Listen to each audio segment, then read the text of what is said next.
Hello, everybody. Oh, I'm really happy to get this opportunity to explain again on the focus of YES Lab. I've been getting questions from different people, and everybody is interested actually to understand directly what is machine learning and machine vision and the focusing in agriculture and how what is ES Lab going to focus. You should remember that we have another labs here in the tour that are focusing mainly in a lot of stuff, but ES Lab is focusing directly on machine learning and vision in agriculture.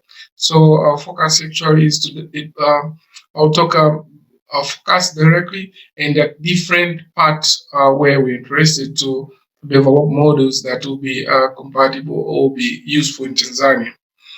So yes, Lab, we're interested uh, on machine vision, like what I said. Now the issue here comes like the future of farming has never been so bright. Farming is not easy, and there is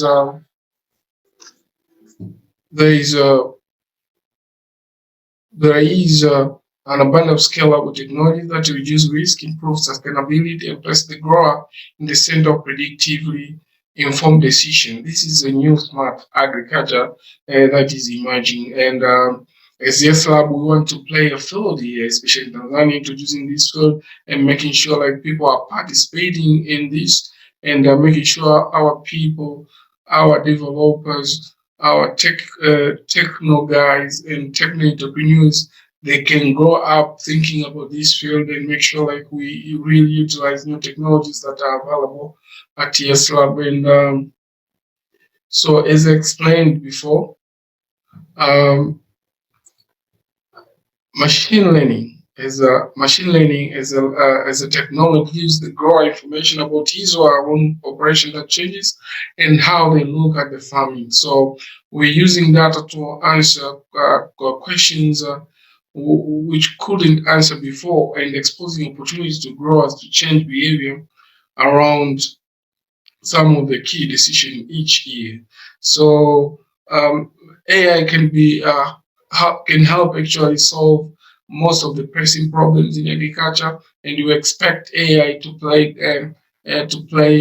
significant work on improving this. So, how machine learning, artificial intelligence helps solve the industry's most pressing challenges, and we're talking now about agriculture here. It's generally accepted that successful business thrive by consistently making better decisions than their competitors, and the agriculture industry is no exception on this.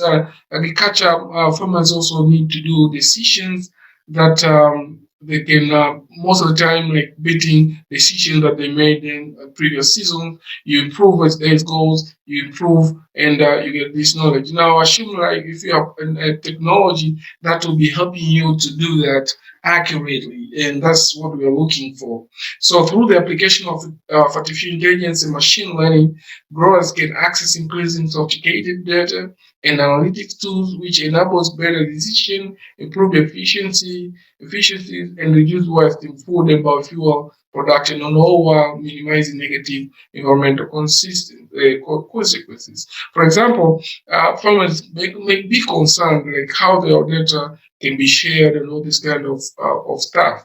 But remember, the satellite data that are moving above, they record almost every information from Earth, so they know exactly if your land is productive or not productive, but at a lower scale or at lower resolution. So if you provide your data, you get that information to be processed in a way that will be useful for you directly, so that you can apply precision agriculture, which we talk about site-specific agriculture. You apply inputs to the plants that needs, or you apply inputs to a certain area of your farm that actually needs that input. For example, fertilizer.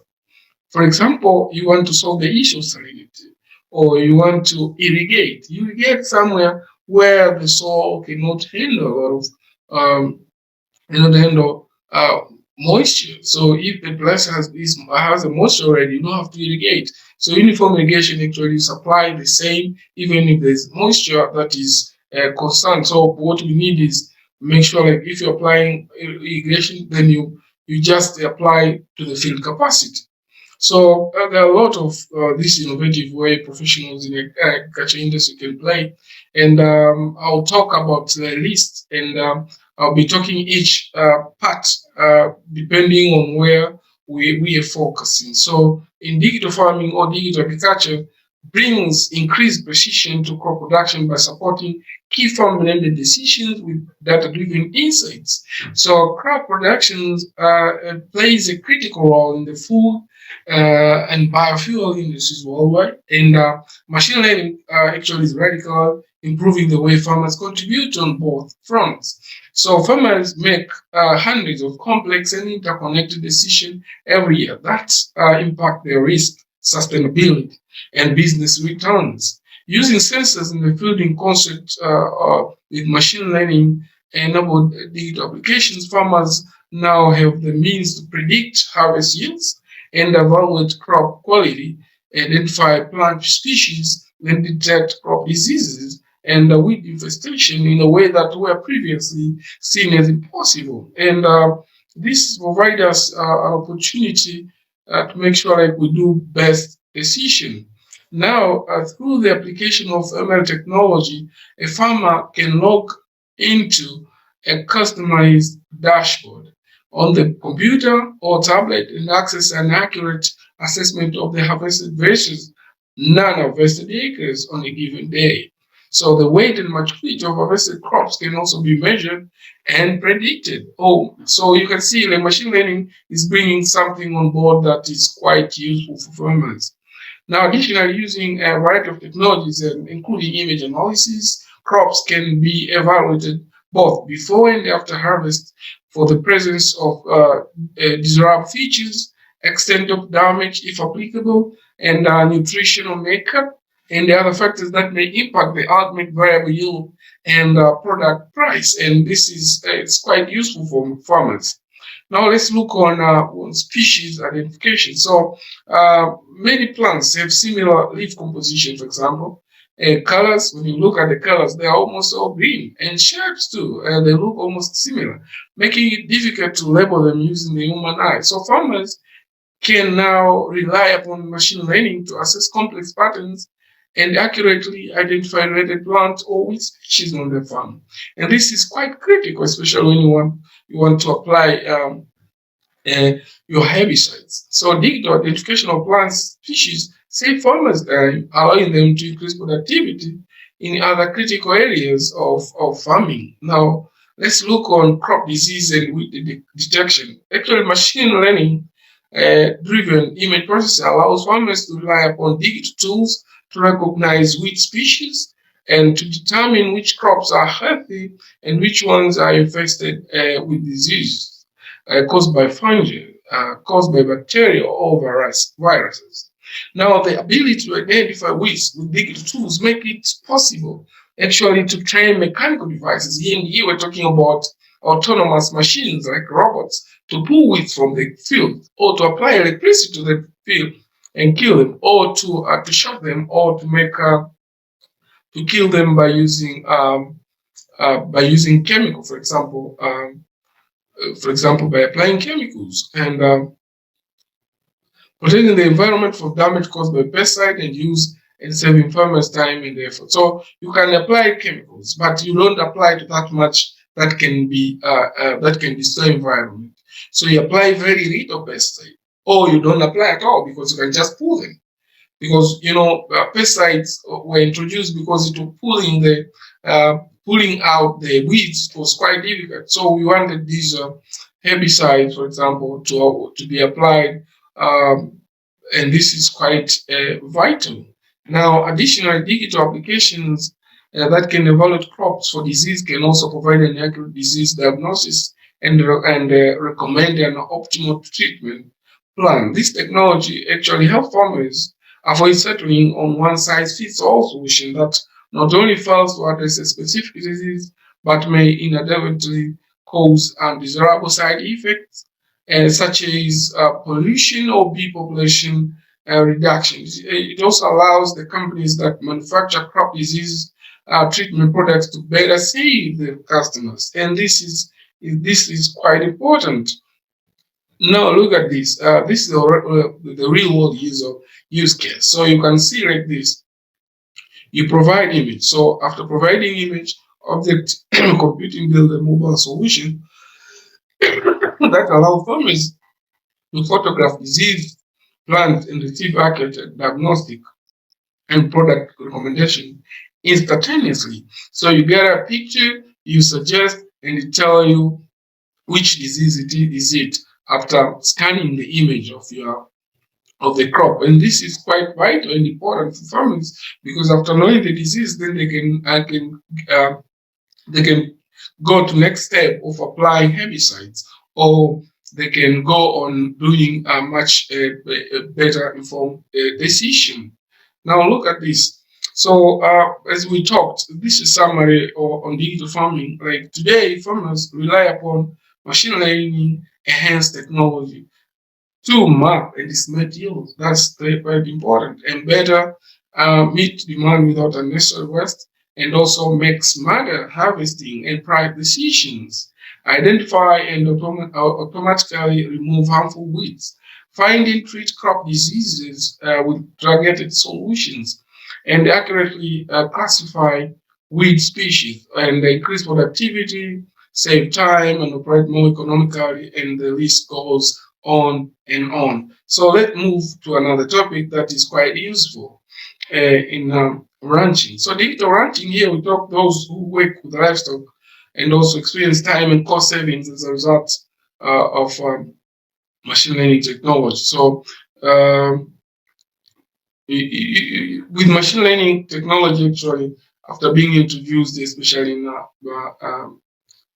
North or developed world, they experience cost reduction, a huge cost reduction, because machine learning technology currently improve farming and ranching operation in a variety of areas, including livestock health and maintenance, for example, can be on dairy production or egg production. It can be like outdoor animal herding or selective breeding, which is quite useful. And here we're talking about high throughput phenotyping of cattle, for example, or can be of plants or anything that is related to that. And let's focus directly on health. For example, livestock health maintenance. So machine learning helps farmers actually maintain happy and healthy herds of cattle, for example, pigs or any animal that is grown. In one case, a company actually in Amsterdam uses sensors to monitor cow behavior. So machine learning analysis of the gathered data predicts fertility patterns, diagnoses eating disorders, and alerts farmers to signs of history. So in another example, a dairy cow health status can be evaluated by applying deep learning algorithm to images of white blood cells extracted from cow's blood or milk. So, and then this process provides indication of certain health issues earlier than simple observation provide than how simple observation provides. So farmers can then initiate appropriate wellness measurement before antibiotics become a necessary step to move. So on dairy and egg production, actually machine learning help on that analysis also that ranch can optimize operations to more accurately and efficiently manage production of milk, eggs, and other food. For example, the same technology that gathers and analyzes data on dairy cow activity also allow farmers to make operational decisions that improve milk output by up to 30%. That's a lot. So you can see like machine learning is bringing a lot of profit on this. On animal herding, actually, autonomous robots aren't just monitoring field of crops for wheat and disease plants. They are also being trained to head cattle and sheep. Now assume like in Tanzania you have somebody who is herding cattle and sheep. Now assume if you have something that will be like moving on air or is on the ground and is herding the cattle or sheep. So in addition to physical heading animals towards a desired destination, these machine learning driven um, devices can hold heavy projects from one place to another and cooperate with drones to relay critical information to farmers. So this is critical. For example, if you get a machine that is helping you, for example, to remove cow dung, and that's more advanced technology. But we all need that to help farmers work on that, and especially commercial farming of animals. Now, look at the next selective breeding. I'll talk about this as high throughput phenotyping. So, selective breeding involves the use of genetic data to optimize livestock pregnancy rotation, for example, and they encourage the perpetuation of favorable traits. And here we're talking about phenotypic traits, such as milk quality, disease resistance, fertility, and more. So we have all these qualities, and it becomes quite difficult actually to do selective breeding. But selective breeding is not new.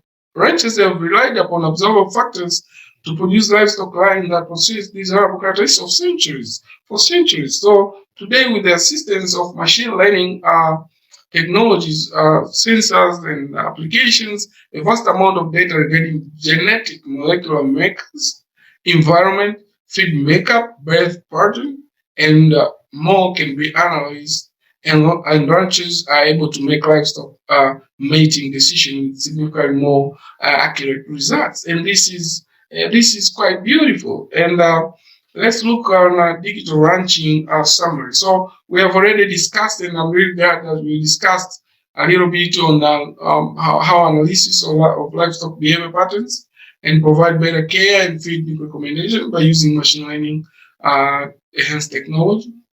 And also by using this technology, we can diagnose a disease and preemptively apply appropriate treatments. And we can use this technology also to optimize milk and egg production by making sure like animals are living in a healthy environment. And we can head cattle and sheep. We saw like there are some technologies like robots that can be used actually to guide the cattle.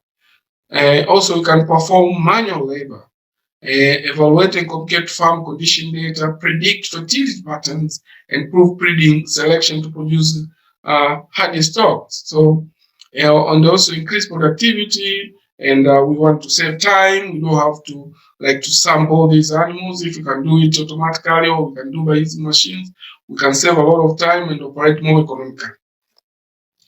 So, but also the machine learning has not stopped there. It moves further, and it affected, or it has positively affected digital agronomy, breeding, and biotechnology. So agronomy, breeding, and biotechnology includes practices that help improve agriculture operations and outputs, including water and soil management, hybrid plant optimization, sustainable agrochemical production, and applications.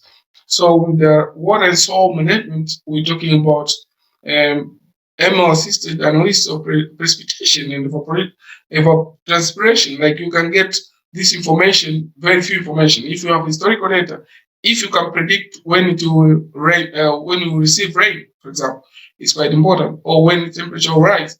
All this information is quite important. So the process by which water transition, evapotranspiration here, we're referring to the process by which water transitions from soils and plant transpiration to the atmosphere. So technologies develop more efficient resource management procedures and irrigation systems by getting this information, and we can have automatic scheduling systems, and we have a project actually on this, and it's quite vital. Machine learning is equally well equipped to analyze data regarding soil conditions, including moisture level, temperature, and chemical makeup. So all of which have an impact upon crop growth and livestock well-being.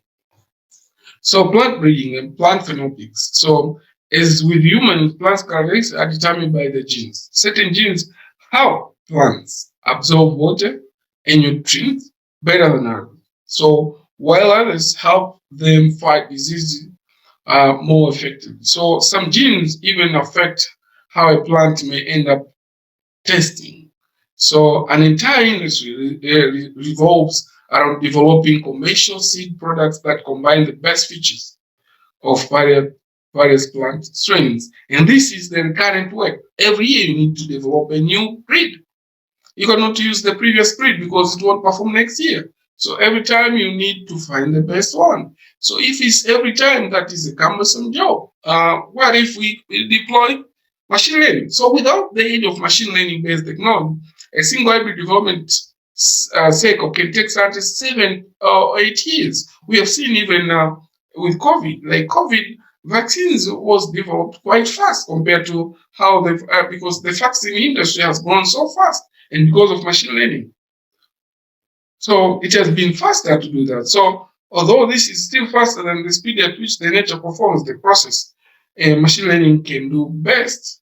So by evaluating masses of data on plant performance, because we have a lot of data, and it becomes quite difficult to analyze. Now, by analyzing all this kind of data in various conditions over time, machine learning algorithm help scientists better optimize, actually to understand first, and then optimize the identification of biotech traits needed to profitably increase yields. For example, given the likelihood of harmful environment factors such as undesirable or unfavorable weather condition in its population in a given season. So this optimized use can also improve the longevity of this huge, beneficial, and expensive to create biotech traits by reducing resistant buildup. So we can say simply machine learning helps scientists make predictions regarding which gene combination will lead to desirable traits in new plants, providing an excellent starting point for developing hardier and possibly more favorable plant species. Now let's look on agrochemical production and application. So one of the key strengths actually of machine learning technology is predictive analysis. So companies that develop chemical and biochemical products for farmers and ranchers such as pesticide, crop disease treatments, antibiotics, microbials, and more rely upon machine learning to assist them in ensuring that product efficacy is maximized and that the environmental impact of the product they place on the market is minimized. So you can develop quite endless models to see like how these products perform in real world. So additionally, as I mentioned before, machine learning machine learning, it simplifies and streamlines the entire crop disease education, diagnosis, and treatment of process. So you can analyze data, you can analyze image, and you can do diagnostic, and then you can suggest treatment. So mobile app are capable of providing farmers plant disease analysis in real time, also delivers product recommendations. So order fulfillment can then be handled via machine learning assisted digital processes and spread drones programmed to recognize those crops that require treatment. And this is precision agriculture and can pinpoint the delivery of the right products to the right plants without disturbing neighboring healthy or unaffected plants. So plant disease isn't the only threat to crops and livestock that machine learning helps professionals combat. By using similar image analysis algorithms, pest control companies provide their associates a reliable real-time tool to identify bugs, allowing them to provide targeted extermination services. Now let's look on harvesting, post-harvesting, insurance, and marketing. So can we predict yield? For example, 8 or more weeks before. For example, if you're planting, if you have maize, for example, if you have oranges, can you predict? Machine learning can help us do this. What about predicting yield before planting?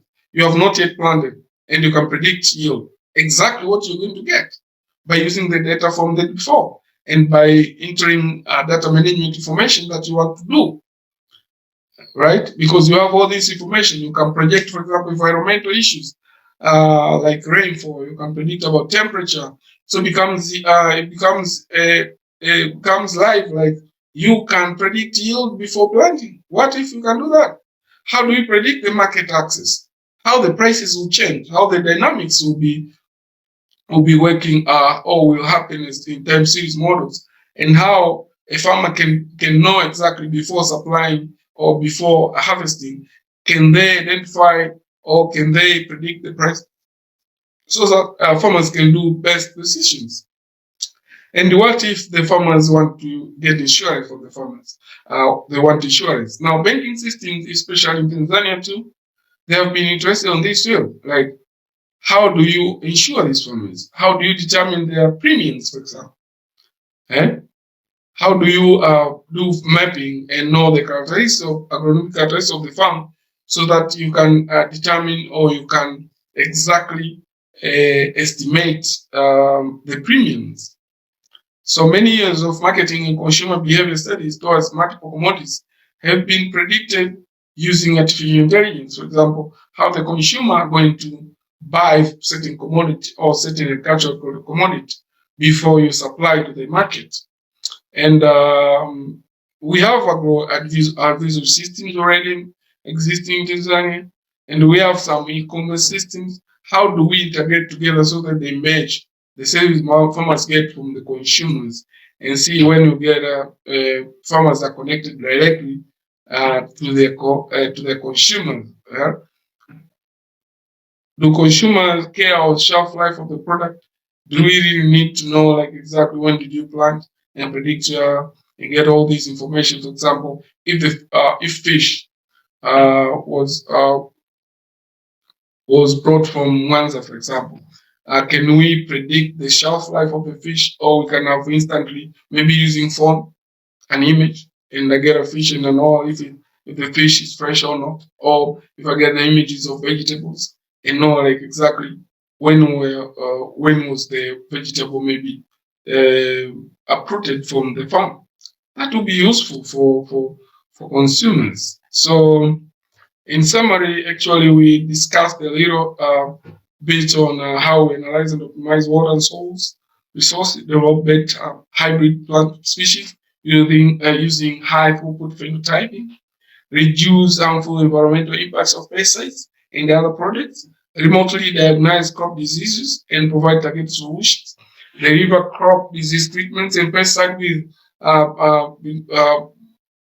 with a pinpoint accuracy. Like you spray where is required to be sprayed. You don't have to spray the whole farm. And this is what we are preaching, precision agriculture. So identify pests and provide targeted solutions. That's what we want.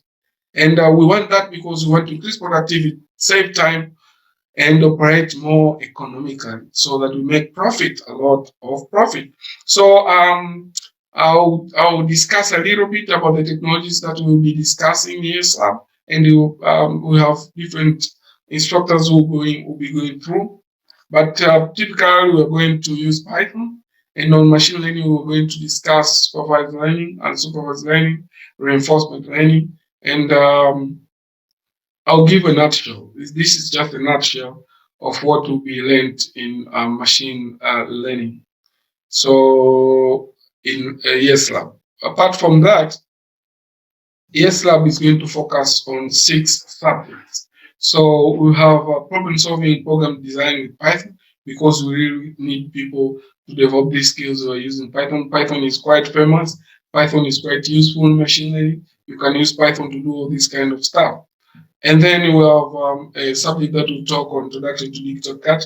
They'll discuss what I have discussed already, but more in detail. And then we talked about mobile applications that have been saving the world now, and we really need this because we need applications that can help farmers, consumers better understand agriculture, better optimize agriculture, better get best product. And machine learning in agriculture, which is quite useful, and I'll talk a little bit about that.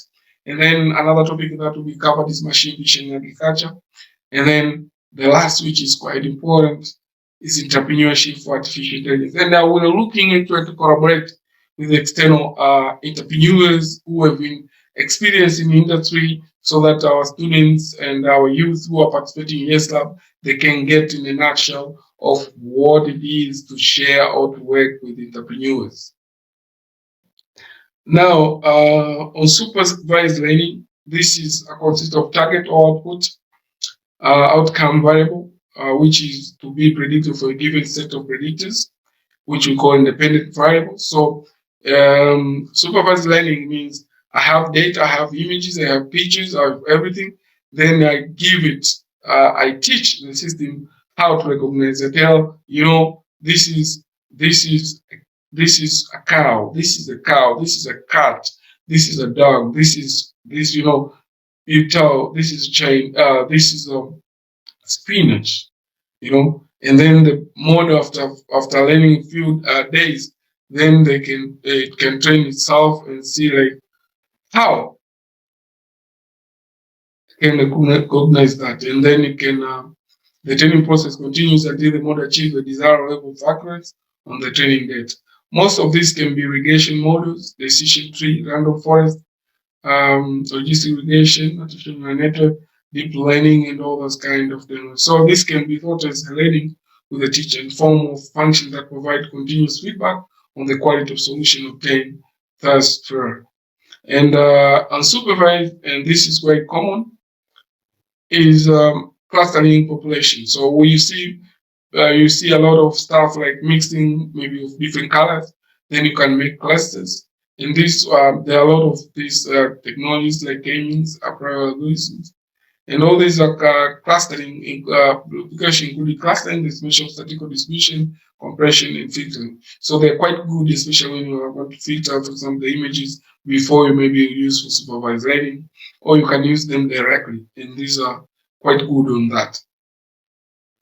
Another thing is reinforcement.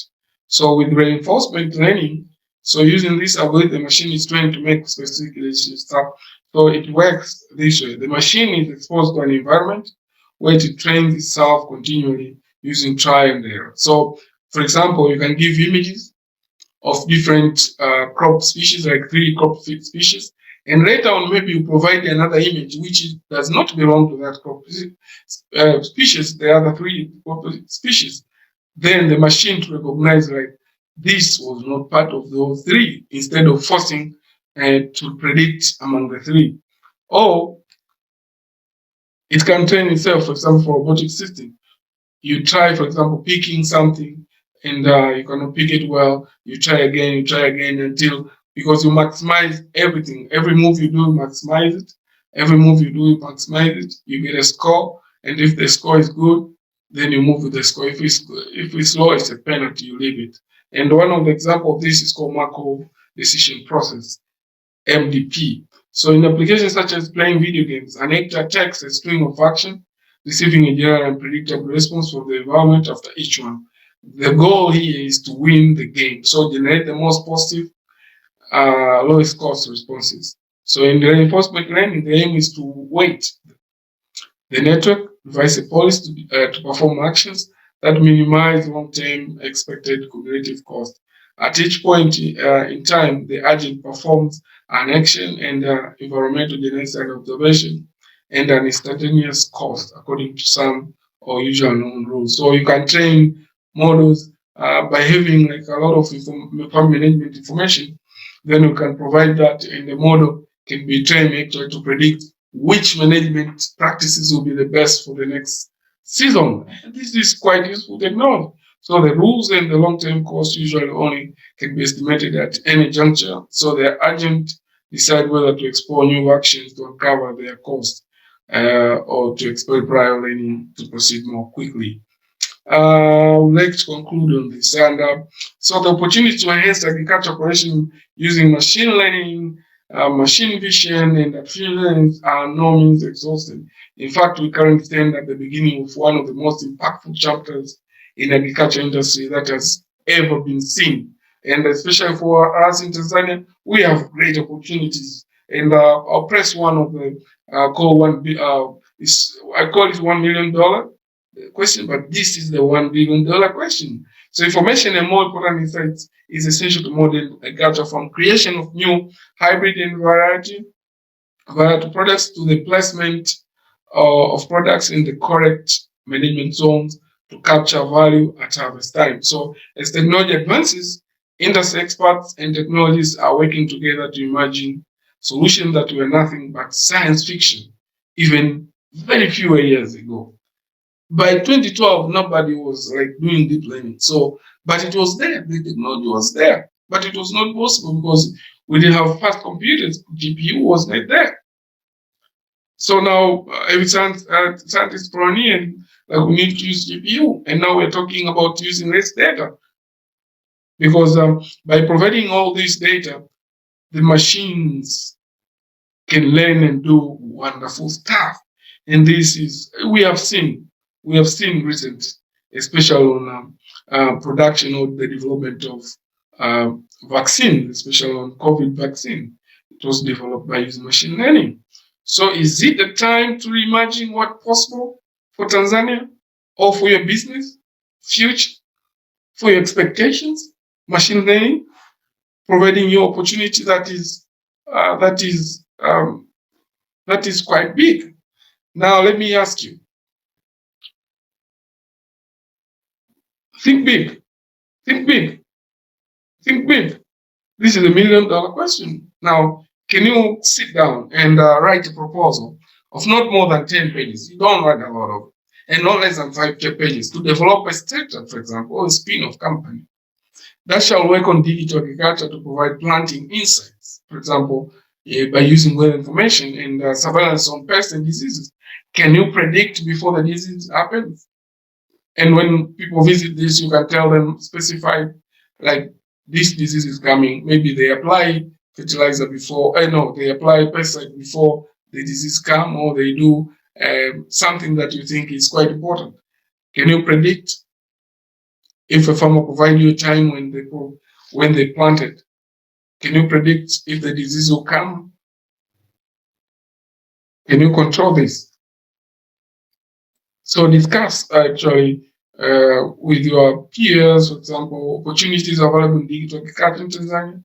Show how the company will obtain real-time weather data.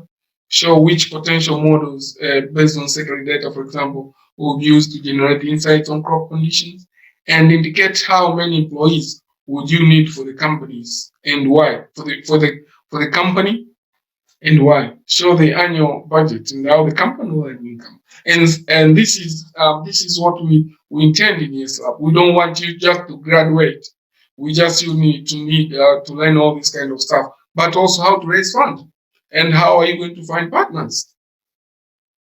We are trying to get partners from industry who will be participating in this, so that you can get direct partners if you have a great ideas. Because people from industry, they take anything that will be profitable. They don't take just anything for granted. They will take anything they see. There is life, there is money, and we want you to do that also. But also, we're not looking at money alone. Sometimes when you solve a problem, you save lives. Money will come later, so you don't have to focus directly to money, but you need to focus actually. If this is a critical problem, how are you going to solve? And that will be my last lecture, or that will be my last, not lecture, my last slide. And I want you to see it. Can you read it again? Okay. I wish you all the best with YEESI Lab. Thank you. Bye-bye.